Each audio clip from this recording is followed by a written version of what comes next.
Hello नमस्कार प्रणाम। आज के हमारे इस विशेष वीडियो लेक्चर में मैं आपका तहे दिल से इस्तकबाल करता हूं, स्वागत करता हूं, वेलकम करता हूं। आज का यह वीडियो लेक्चर आपकी आगामी सभी भर्ती परीक्षाएं, चाहे वो किसी स्टेट लेवल का एग्ज़ाम हो या सेंट्रल लेवल का एग्ज़ाम हो, ये वीडियो लेक्चर इन सभी भर्ती परीक्षाओं हेतु विशेष रूप से उपयोगी है, क्योंकि इस वीडियो लेक्चर में आपकी आगामी सभी भर्ती परीक्षाओं से संबंधित क्वेश्चनों को शामिल किया गया है, जैसे कि संवैधानिक, वैधानिक और कार्यकारी जो निकाय हैं, जो संगठन हैं, उनकी ऐतिहासिक पृष्ठभूमि के साथ हम इस वीडियो लेक्चर में बात करेंगे। उनके वर्तमान में अध्यक्ष कौन है और उनकी क्या संरचना है, और उस संस्था या संगठन की क्या संरचना है, और उन पे जो अध्यक्ष जो वर्तमान में आसीन है उनका कार्यकाल क्या है। क्योंकि एग्जाम्स में यही हमको पूछा जाता है, या तो संबंधित जो कोई निकाय है उसका अध्यक्ष पूछ लेता है कि वर्तमान में कौन है, या प्रथम कौन है, या उस संबंधित निकाय का कार्यकाल कितना है। ठीक है, ऐतिहासिक पृष्ठभूमि से क्वेश्चन आ सकता है, या करंट से रिगार्डिंग उसको जोड़ के क्वेश्चन हमको पूछ सकते हैं। यदि इस चैनल पर आप पहली बार आए हैं तो चैनल को सब्सक्राइब जरूर कर लें। तो चलिए शुरुआत करते हैं।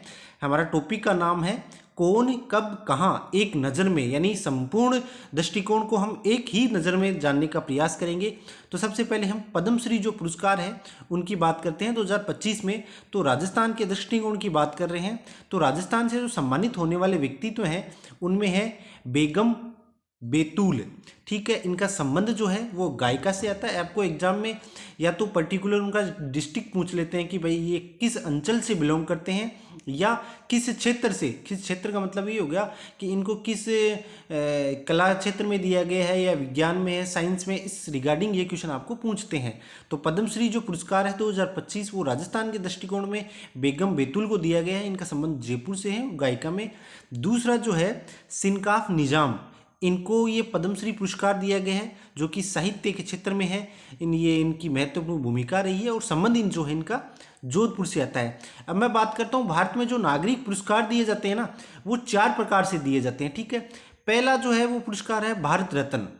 इनकी शुरुआत भी आपको बताता हूँ कि 1954 से भारत में नागरिक पुरस्कारों की शुरुआत होती है। ठीक है, तो सबसे भारत का जो बड़ा जो पुरस्कार है, या नागरिक भारत का जो पुरस्कार है जो 1 नंबर पर आता है, उसका नाम है भारत रत्न। उसके बाद में आपको यहाँ पे भारत में पद्म विभूषण दिया जाता है। तीसरे नंबर पे है पद्म भूषण, और चौथे नंबर पर है पद्मश्री। ठीक है, इस प्रकार से ये श्रृंखला बनी हुई है। देखो, अब बात करते हैं जो पद्म पुरस्कार हैं उनकी स्टैटिक जीके की मैं बात करता हूँ। तो देश में नागरिक पुरस्कारों की शुरुआत 1954 से हुई थी। 4 तरह के इन पुरस्कारों में भारत रत्न 1 नंबर पे है आपका, फिर है पद्म विभूषण, फिर पद्म भूषण, और उसके बाद में सबसे अंत में जो है वो पद्मश्री है। तो अभी हमने जो बेतुल बेगम और जो सिनकाफ निजाम है, इनको जो पद्मश्री पुरस्कार दिया गया था 2025 की बात कर रहे हैं। ठीक है, ये भारत रत्न 1 नंबर पे, पद्म भूषण। आपको ये पूछ सकते हैं कि इन पुरस्कारों की शुरुआत है वो कब से हुई थी, तो ये 1954 से हुई है, आप इतना ध्यान रखो।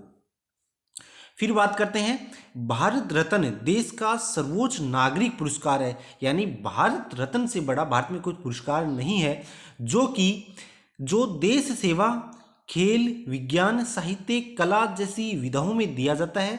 साल में सिर्फ 3 लोगों को दिया जा सकता है। भारत में जो भारत रत्न पुरस्कार है वो 1 ईयर में, यानी 1 साल के दरमियान केवल 3 लोगों को दिया जा सकता है। नेक्स्ट मैं बात करता हूँ आगे। पद्म विभूषण पुरस्कार की बात करें तो ये पुरस्कार उन्हें दिया जाता है जिन्होंने किसी क्षेत्र में विशिष्ट भूमिका अदा की हो, यानी कोई कार्य किया हो। इसमें सरकारी कर्मचारियों द्वारा की गई सेवाएं भी इसमें शामिल होती हैं। फिर 3 नंबर पे आपका पद्म भूषण, और 4 नंबर पर जो सबसे निचली पायदान पे है वो है पद्मश्री पुरस्कार। ये 4 प्रकार के भारत में नागरिक पुरस्कार हैं।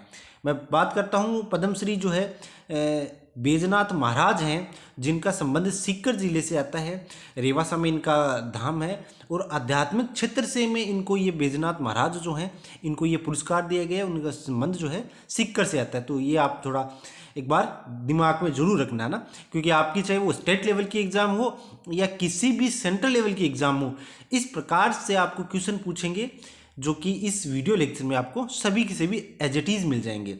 अब बात करता हूं मैं, बिणाजपुर सोलर प्लांट का लोकार्पण किया गया है तो ये पोखरण जैसलमेर में किया गया है। तो निर्माण करने वाली यहाँ पे जो कंपनी है उसका नाम है रिन्यू कंपनी, और इसकी जो कैपेसिटी है, ये सोलर प्लांट है, इसकी 975 मेगावाट की है। तो इसका उद्घाटन किसने किया है? मुख्यमंत्री राजस्थान के श्रीमान भजनलाल जी शर्मा है, उन्होंने इस जो प्लांट है इसका उद्घाटन किया है। मैं बात करता हूँ भारत के 26वें मुख्य चुनाव आयुक्त की। तो अभी किसको बनाया गया है? ज्ञानेश कुमार जो है इनको बनाया गया है। बात करते हैं स्टैटिक जीके की। तो भारत के प्रथम चुनाव आयुक्त कौन है, इस प्रकार को आपको क्वेश्चन पूछते हैं, तो आप इस चीज़ को जरूर ध्यान रखिएगा कि भारत के प्रथम जो चुनाव आयुक्त थे वो थे सुकुमार सेन। आपको ये वीडियो लेक्चर यदि पसंद आता है तो आपको कमेंट सेक्शन में ये बताना है कि भारत में जो चुनाव आयोग क्या संवैधानिक निकाय है या वैधानिक निकाय है या कार्यकारी निकाय है। क्या आप इन तीनों में डिफरेंस कर पाते हैं? और यदि आपको मालूम है तो आपको ये बताना है कि इसकी संवैधानिक स्थिति यानी भारत के संविधान के किस अनुच्छेद में चुनाव आयुक्त का वर्णन है। नेक्स्ट 4 नंबर के क्वेश्चन की मैं बात करता हूँ। राष्ट्रीय अल्पसंख्यक आयोग के अध्यक्ष वर्तमान में कौन है? तो यह है इकबाल सिंह लालपुरा। राष्ट्रीय अल्पसंख्यक आयोग के प्रथम अध्यक्ष कौन है? तो यह है न्यायमूर्ति मोहम्मद सरदार अली खान। ठीक है, आगे बात करते हैं। भारत के नियंत्रक एवं महालेखा परीक्षक यानी केग की बात की जा रही है यहाँ पे, controller and auditor general of India. तो ये वर्तमान में जो है के संजय मूर्ति। मैंने इस वीडियो लेक्चर में केवल उन्हीं प्रश्नों को शामिल किया है जो कि आपकी आगामी जो भर्ती परीक्षा है आपकी, वहाँ पे निश्चित रूप से इन्हीं क्वेश्चनों से आपको सपोज करो मैं यहाँ पे इसमें लगभग 50 के समथिंग मेरे फैक्ट हैं, जहाँ से आपको 5 से 10 क्वेश्चन तो यहीं से मिल जाएंगे, चाहे वो स्टैटिक जीके हो या आपका करंट से रिगार्डिंग हो, क्योंकि करंट का भी परिदृश्य मैंने इसमें साथ में लिया है और साथ में स्टैटिक जीके को भी मैंने इसमें कवर किया है। आपको केवल इतना ध्यान में रखना है कि यदि आप चैनल पर पहली बार आए हैं तो चैनल को सब्सक्राइब जरूर कर लेना आपको। अब मैं बात करता हूँ केग की कि क्या उसका कार्य होता है, कितना कार्यकाल होता है, वर्तमान में क्या है। ठीक है, तो केग जो होता है ना भारत में, ये पहली चीज़ तो ये है कि ये एक संवैधानिक पद है। संवैधानिक पद इसलिए है क्योंकि इसका जो वर्णन है ना वो संविधान के अनुच्छेद 148 से 151 में है। ठीक है, और महालेखा परीक्षा अधिनियम 1951 में 1971 जो है इसमें भी इसका वर्णन किया गया है। केग के पास अधिकार क्या होता है? तो ये विभिन्न स्रोतों से ऑडिट करने का अधिकार, यानी जो हिसाब किताब होता है ना उसका जो संचालन करता है वो यही करता है, केग करता है। केग भारत की संचित निधि और प्रत्येक राज्य केंद्र शासित प्रदेश जिसकी विधानसभा होती है, संचित निधि से संबंधित खातों के सभी प्रकार के खर्चों का परीक्षण करता है। पहली चीज़ तो ये हो गया कि संचित निधि क्या होती है। तो मैं आपको जो बेसिक जो डिटेल जिसको नहीं पता है संचित निधि क्या होती है, तो संचित निधि वो एक ऐसा कोष होता है जिसमें क्या होता है, जो भारत सरकार के उच्च पदों पर जो आसीन व्यक्तित्व हैं उनको एक कोष बनाया जाता है। उस कोष से उनके वेतन भत्ते होते हैं, उनको पेंशन इत्यादि जो दी जाती है ना वो संचित निधि से दी जाती है। और इसका संविधान के जो प्रोसीजर है उसी के अकॉर्डिंग उनको वो सब वेतन भत्ते परीक्षण जो है वो सब उसी के अकॉर्डिंग मिलते हैं। तो उस संचित निधि का जो लेखा जोखा जो करने का कार्य, उसका ऑडिट करने का जो कार्य है वो नियंत्रण एवं महालेखा परीक्षक का होता है। और संवैधानिक पद है क्योंकि अनुच्छेद 148 से 151 तक इसका वर्णन है। अब मैं बात करता हूँ भारत की आकस्मिक निधि और भारत के सार्वजनिक खाते। अब आकस्मिक निधि का क्या मतलब होता है? तो आकस्मिक निधि वो होती है कि भारत के संविधान में इस प्रकार का प्रावधान है कि भारत में कभी विपरीत परिस्थितियां आ जाए, संकट का समय आ जाए, कोई विपदा आ जाती है, बाढ़ आ जाता है या भूकंप आ जाता है जिसमें कि जो है संसद नहीं बैठती है, सपोज करो डेडलॉक की स्थिति चल रही है, ना राज्यसभा कार्यवाही में है ना लोकसभा कार्यवाही में है। तो ऐसी स्थिति में जो आकस्मिक निधि होती है ना वो एक फंड होता है, कोष होता है, लगभग इसमें सपोज करो कि 50 से करोड़ की समथिंग राशि होती है इसमें। तो इसमें क्या है, भारत का राष्ट्रपति जो होता है ना उसके आदेश से इस राशि को मतलब विकट परिस्थितियों में काम में लिया जा सकता है। तो इस निधि का जो ऑडिट करने का जो कार्य है वो भारत के जो कंट्रोलर ऑडिटर जनरल होता है, ये नियंत्रक एवं महालेखा परीक्षक, ठीक है, इसका होता है। बात करते हैं, देखो ये सभी खर्चों का परीक्षण करता है, ऑडिट का काम करता है। अब बात स्टैटिक जीके की कर रहे हैं तो आपके एग्जाम में इनका कार्यकाल पूछा जाएगा कि भाई इनका कार्यकाल कितना होता है। तो कार्यकाल होता है देखो 6 वर्ष, 1 मिनट माफी चाहता हूँ, 6 वर्ष या 65 वर्ष की आयु, यानी जो भी पहले होगा ना वो लागू हो जाएगा, जो पहले होगा वो इम्प्लीमेंट होगा। अब बात करते हैं, केग को सभी वेतन भत्ते, पेंशन आदि भारत की संचित निधि पर भारित खर्चे होते हैं, यानी भारत ने जो फंड बना रखा है उससे इनको पेंशन इत्यादि दिए जाते हैं। बात करते हैं 6 नंबर का हमारा फैक्ट है, आरबीआई के 26वें गवर्नर जनरल कौन है। तो अभी आरबीआई के जो भारतीय रिजर्व बैंक है, आपको पता है कि यंग हिंटलन जो कमेटी थी, जो सिफारिश उन्होंने की थी, उसके आधार पर 1935 में आरबीआई का रिजर्व बैंक का गठन किया गया था। वर्तमान में इसके जो 26वें गवर्नर है वो है संजय मल्होत्रा। और मैं बात करता हूँ इसके फर्स्ट गवर्नर की, तो सभी को पता है सर ऑसबोर्न स्मिथ जो थे इनके फर्स्ट अध्यक्ष थे। अब बात करते हैं DRDO, defence research development organisation की, ठीक है। तो इसके वर्तमान में जो अध्यक्ष हैं वह है समीर वी कामत, ठीक है। इसका हेडक्वार्टर नई दिल्ली में है। आपको जो आपके वनडे एग्जाम्स जो होती हैं जहाँ पे वन लाइनर क्वेश्चन पूछे जाते हैं, उनमें यही पूछा जाता है कि इसका फॉर्मेशन कब हुआ, इसका आदर्श वाक्य क्या है, इसका हेडक्वार्टर कहाँ है, इसकी फुल फॉर्म क्या है, इसका वर्तमान में अध्यक्ष कौन है। इस प्रकार के आपके क्वेश्चन एग्जाम से पूछे जाते हैं। इसलिए मैं आपको बार बार रिपीट कर रहा हूँ कि यदि आप चैनल पर पहली बार आए हैं तो चैनल को आपको सब्सक्राइब जरूर कर लेना है, ठीक है। आदर्श वाक्य की बात करते हैं तो डीआरडीओ का जो आदर्श वाक्य है, बलेस मूल विज्ञानम, यानी जो शक्ति का स्रोत जो है वो विज्ञान है, ये डीआरडीओ का आदर्श वाक्य है। हम बात करते हैं परमाणु ऊर्जा आयोग के अध्यक्ष की वर्तमान में कौन है, तो अजीत कुमार मोहंती ये वर्तमान में परमाणु ऊर्जा आयोग के अध्यक्ष हैं। वीडियो हो सकता है कि 10 मिनट की बजाय 15 मिनट हो सकता है, लेकिन यदि आप इस वीडियो को शिद्दत के साथ पूरा देखोगे तो आपकी जो आगामी किसी भी प्रकार की भर्ती लेवल जो एग्जाम्स में आपकी तैयारी कर रहे हैं उसके लिए ये निश्चित रूप से आपके लिए उपयोगी साबित होगा। भारत के 52वें मुख्य न्यायाधीश, यानी भारत का जो सुप्रीम कोर्ट का जो प्रधान न्यायाधीश है वो किसे बनाए गए हैं, तो आपको देखो BR गवई जो हैं उनको ये 52वें मुख्य न्यायाधीश बनाया गया है। आपको कमेंट सेक्शन में जो सुप्रीम कोर्ट है इसकी संवैधानिक क्या स्थिति है, आर्टिकल 124 में जो है क्या प्रोविजन है वो बताना है। साथ में बताना ये है कि भारत के में जो है प्रथम सुप्रीम कोर्ट के प्रधान मुख्य न्यायाधीश कौन थे। जो है BR गवई को शपथ जो दिलाने का जो कार्य किया गया था ना, क्योंकि अभी एग्जाम्स में क्या है देखो हाई लेवल जो के क्वेश्चंस आते हैं, तो इसलिए इसमें डेट पूछ लेते हैं आपको कि इनको शपथ दिलाता कौन है। तो पहले तो देखो राष्ट्रपति इनको शपथ दिलाता है और राष्ट्रपति को ये त्यागपत्र देते हैं, इस्तीफा देते हैं। इनको शपथ जो है BR गवई को 14 मई 2025 को दिलाई गई थी। अब मैं बात करता हूँ प्राक्कलन समिति के नए अध्यक्ष की, तो ये है संजय जायसवाल। अब बात करते हैं आपके लिए संघ लोक सेवा आयोग के अध्यक्ष की, ठीक है। जो यूपीएससी है, डॉक्टर अजय कुमार जो है वो यूपीएससी के वर्तमान में अध्यक्ष हैं। संवैधानिक स्थिति की मैं बात करूं, इससे पहले भी मैंने चर्चा की थी कि कुछ भारत में जैसे निकाय होते हैं, देखो संवैधानिक निकाय होते हैं, वैधानिक निकाय होते हैं और एक होता है कार्यकारी निकाय। तो संवैधानिक निकाय तो वो हो गया, आपके एग्जाम से में ये पूछते हैं, जैसे एक आ गया आपका यूपीएससी है ना, जैसे सपोज करो इसमें आपको ये पूछेगा कि निम्नलिखित में से कौन सा निकाय या कौन सा संगठन जो है संवैधानिक है या नहीं है। ऑप्शन में आपको दे देगा यूपीएससी दे देगा, आरपीएससी दे देगा, इसके साथ में आपको आरटीआई देगा, राइट टू इन्फॉर्मेशन का दे देगा, लोकपाल दे देगा। तो इसमें संवैधानिक स्थिति, संवैधानिक का मतलब ये हो गया कि ऐसा कोई निकाय, ऐसा कोई संगठन जिसके स्थापना का वर्णन जो है संविधान में है निश्चित रूप से, उसको हम संवैधानिक निकाय कहते हैं। यानी कोई बात अगर किसी अनुच्छेदों में लिखी हुई है किसी निकाय के संबंध में स्थापना के रिगार्डिंग, तो उसको हम संवैधानिक निकाय कहते हैं। और यदि वही कोई चीज़ जैसे संगठन हो गया, जैसे राइट टू इन्फॉर्मेशन का अधिकार हमारे पास हो गया, लोकपाल के जैसे बिल हो गया,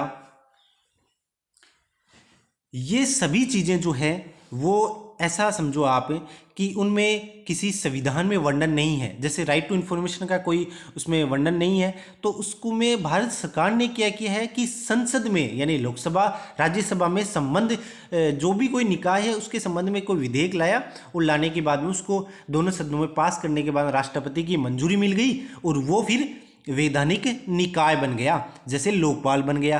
ठीक है, अधिनियम के माध्यम से कोई निकाय की स्थापना होती है उसको हम वैधानिक निकाय कहते हैं। एक होता है कार्यकारी निकाय, जैसे पहले योजना आयोग था, अभी उसका रूप जो है नीति आयोग ने ले लिया। यानी जो कोई निकाय संगठन संस्था जो कि सरकार के केवल आदेश मात्र से स्थापित हो जाती है, स्टेब्लिश हो जाती है, उसको हम क्या कहते हैं, तो कार्यकारी निकाय कहते हैं। अब मैं बात करता हूँ संघ जो लोक सेवा आयोग है इसके फर्स्ट चेयरमैन की। तो आपको सभी को पता है रोस जो बेकर हैं वो इसके फर्स्ट चेयरमैन थे। इनकी नियुक्ति आपको एग्जाम्स में जो वनडे एग्जाम्स होते हैं वहाँ पे ये पूछते हैं कि इनकी नियुक्ति किसके द्वारा की जाती है, तो नियुक्ति जो है वो राष्ट्रपति महोदय के द्वारा की जाती है। वही सदस्यों का जो कार्यकाल होता है वो 6 वर्ष या 65 वर्ष की आयु जो भी पहले होगी वो सदस्यों पर लागू होगी। वहीं हेडक्वार्टर की बात करते हैं इसकी संघ लोक सेवा आयोग की, जो कि दिल्ली में स्थित है। पुनर्नियुक्ति, तो पुनर्नियुक्ति के संबंध में जो क्या प्रोविजन है उनकी बात करते हैं। तो कोई भी व्यक्ति जो एक बार लोक सेवा आयोग के सदस्य के रूप में पद धारण कर चुका है पुनर्नियुक्ति का पात्र नहीं होगा। ये चीज़ आपको विशेष रूप से ध्यान रखनी है। अब बात करते हैं कि जिस प्रकार की स्थिति भारत में जो है संघ लोक सेवा आयोग जो कि लोक सेवकों को चयन करने का या उनको भर्ती परीक्षाएं आयोजित करने का जो उनके पास अधिकार है, उसी प्रकार से राज्यों में जो है राज्य लोक सेवा आयोग की स्थिति है। ठीक है, तो इनका सदस्यों का कार्यकाल कितना होता है, तो जो है उनका तो देखो संघ लोक सेवा आयोग के तो सदस्यों का 6 वर्ष 65 वर्ष है। वही राज्य लोक सेवा आयोग के सदस्यों का कार्यकाल है 6 वर्ष 62 वर्ष की आयु, जो भी पहले होगा लागू होगा, इस प्रकार की स्थिति है।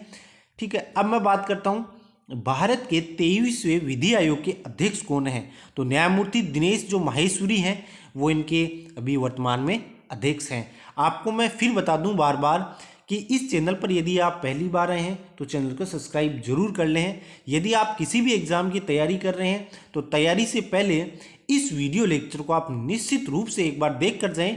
आपको निश्चित रूप से इस वीडियो लेक्चर से फायदा होने वाला है एग्जाम में। मैं बात करता हूं वैदिक संस्कार एवं शिक्षा बोर्ड का गठन किया गया है, तो इसके वर्तमान में अध्यक्ष कौन है, तो गणेश लाल जो सुतार हैं वो इनके वर्तमान में अध्यक्ष है।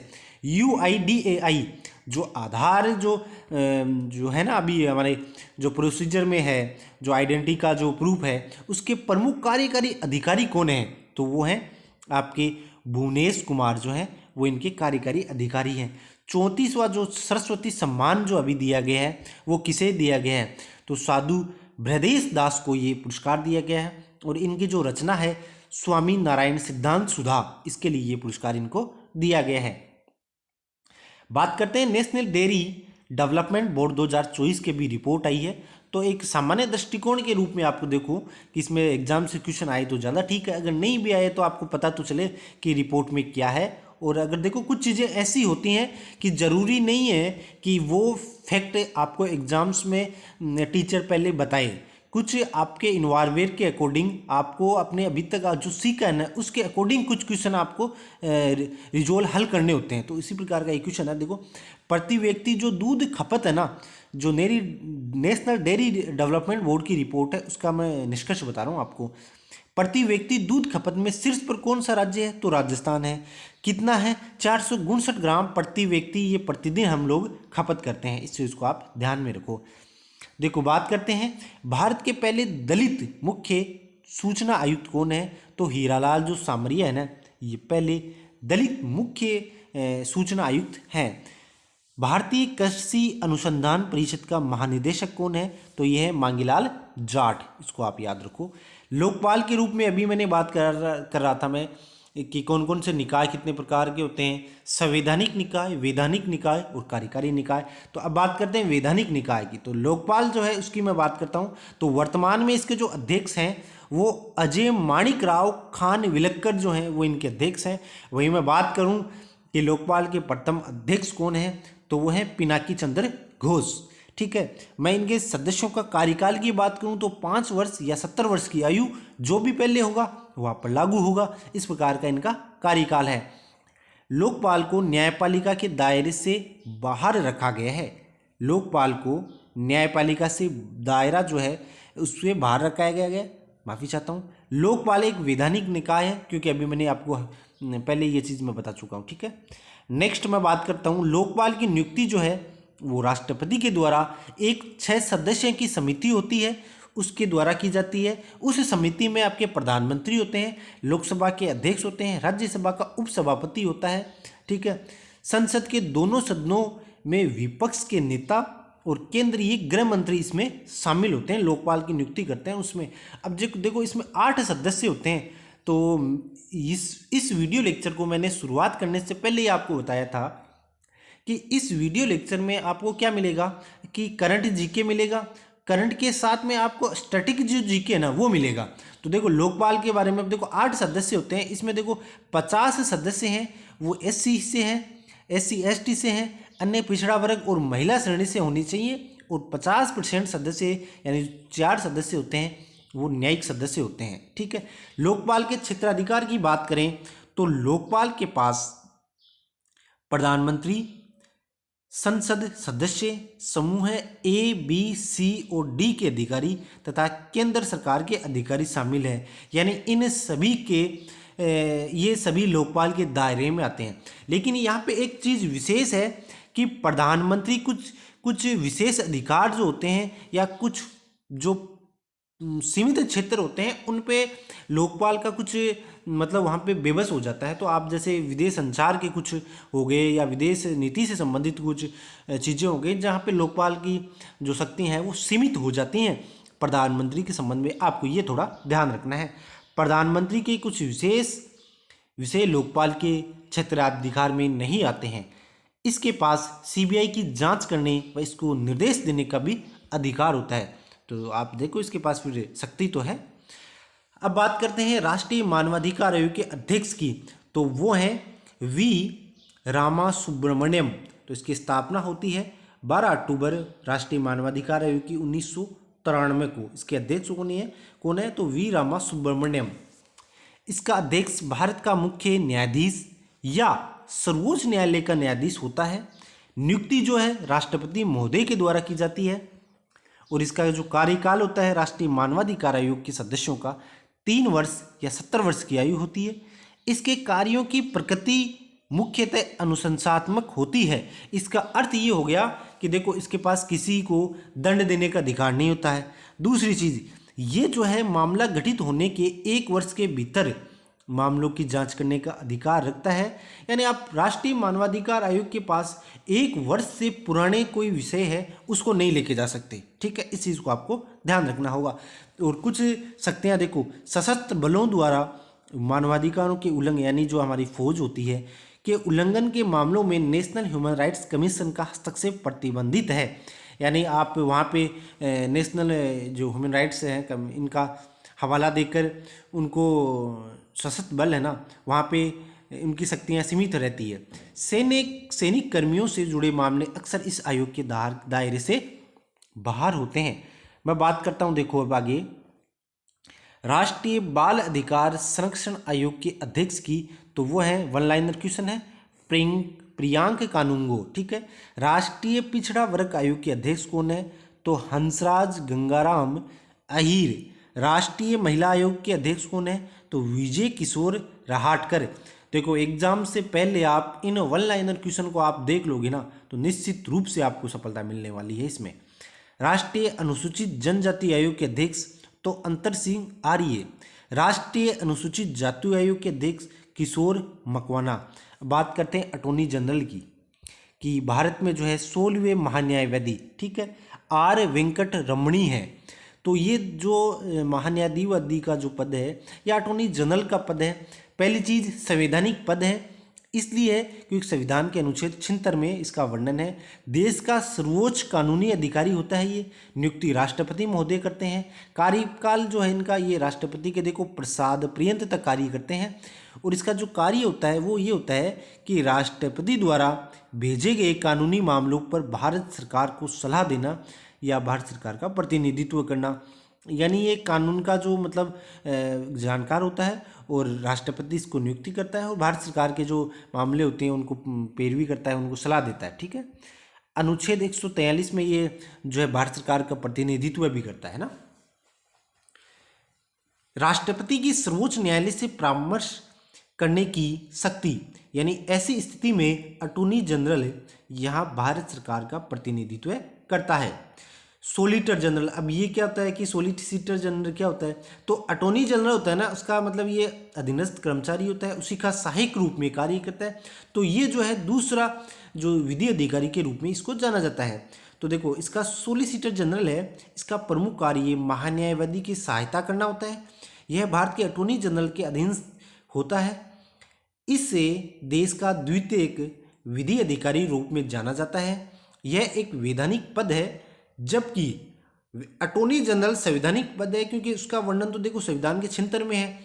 और इसका वर्णन जो सोलिसिटर जनरल है ना, इसका कानून के माध्यम से स्थापित किया गया है, इसलिए ये वैधानिक पद है। इस चीज़ को आपको ध्यान रखना है थोड़ा। अब महाधिक, यानी जिस प्रकार के अटॉर्नी जनरल की स्थिति संघ में होती है, उसी प्रकार की स्थिति जो है वो राज्यों में अनुच्छेद 165 के तहत महाधिवक्ता की होती है। यह राज्य का सर्वोच्च कानूनी अधिकारी होता है, राज्य के संदर्भ में बात कर रहे हैं। अब बात करते हैं नाबार्ड की। तो नाबार्ड के वर्तमान में जो अध्यक्ष हैं वो आपके हैं केवी साजी, और नाबार्ड की स्थापना जो होती है वो 12 जुलाई 1982 को होती है, और इसकी फुल फॉर्म है national bank of agriculture and rural development. इनकी जनक की मैं बात करूं, यानी ये जो है नाबार्ड की स्थापना की जो सिफारिश करने वाली एक समिति थी, तो उस समिति को बोलते हैं श्री बी शिवरामन समिति, या इसको हम जनक भी कह सकते हैं। तो इसका जो नाबार्ड का उद्देश्य क्या है, तो कृषि और ग्रामीण विकास के लिए नीति निर्माण और वित्त पोषण करना इसका प्रमुख कार्य है। मैं बात करता हूं भारतीय लघु उद्योग विकास बैंक यानी सिडबी के अध्यक्ष की और प्रबंधक की। तो ये है मनोज मित्तल हैं, ये वर्तमान में इसके अध्यक्ष हैं सिडबी की। और सिडबी का देखो, आपको मैंने बहुत बार देखा है, ये बहुत बार क्वेश्चन रिवीजन होता है, रिपीट होता है इसका, कि इसका मुख्यालय कहाँ पे है। तो इसका जो मुख्यालय है वो लखनऊ में है। ठीक है, सिडबी का आपको ध्यान रखना है। भारत के 16वें वित्त आयोग के अध्यक्ष कौन है, तो डॉक्टर अरविंद पनगड़िया जो है वो 16वें वित्त आयोग के अध्यक्ष हैं।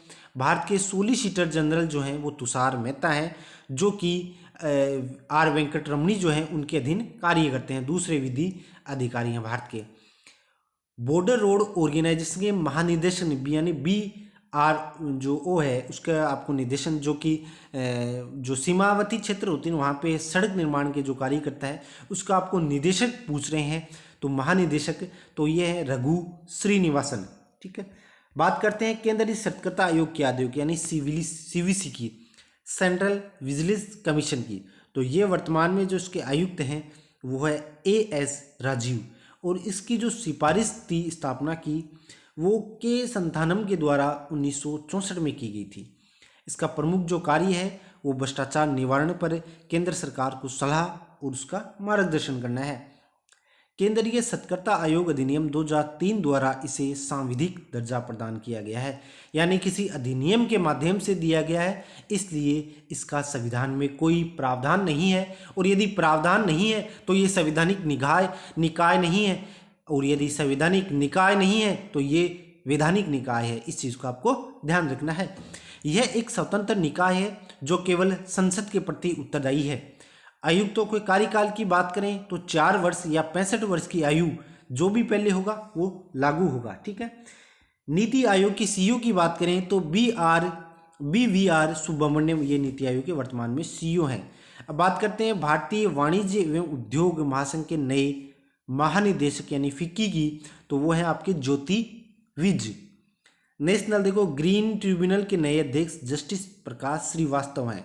1 लाइनर क्वेश्चन है, एग्जाम से देखो छोटे मोटे जो एग्जाम्स होते हैं वहाँ पे ये से पूछ सकते हैं आपको। तो एग्जाम से पहले आपको समय है तो आपको 2-3 बार रिवीजन कर लेना है, और एग्जाम्स में यदि बहुत पहले आप देखते हैं इसको एग्जाम से तो बहुत अच्छी बात है आपके लिए, नोट्स बना लीजिए बहुत अच्छे से, और चैनल पर पहली बार आए तो चैनल को सब्सक्राइब जरूर कर लीजिए। NCRB की बात करते हैं, नेशनल क्राइम रिकॉर्ड ब्यूरो की, तो इसके जो प्रमुख है वह श्रीमान आलोक रंजन, ये इनके प्रमुख हैं। अब मैं प्रमुख संगठन जो हैं या प्रमुख जो आपके अध्यक्ष हैं, उनके महानिदेशक हैं, जो एक नज़र में देख सकते हैं, जिनकी ज़्यादा हमें डिटेल की नहीं ज़रूरत है, उनको हम एक बार देख लेते हैं। जैसे BSF यानी बॉर्डर सिक्योरिटी फोर्स है, इसके जो अध्यक्ष हैं वो दलजीत सिंह चौधरी है। NCC नेशनल क्रेडिट कोर जो हैं इसके हैं गुरबीर पाल सिंह। SSB यानी जो सशस्त्र सीमा बल है उसके हैं Amit Mohan Prasad. NSG national security जो गार्ड है, ठीक है, वो भी हैं, उसके जो है B श्रीनिवासन है।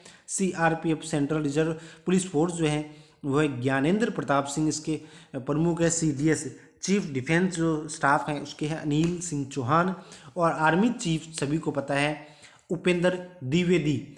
यदि हमारा ये प्रयास आपको किसी भी रूप में पसंद आता है तो इस वीडियो लेक्चर को लाइक करना है, चैनल को सब्सक्राइब करना है और इस वीडियो लेक्चर को अधिक से अधिक शेयर करना है। जय हिंद, नमस्कार।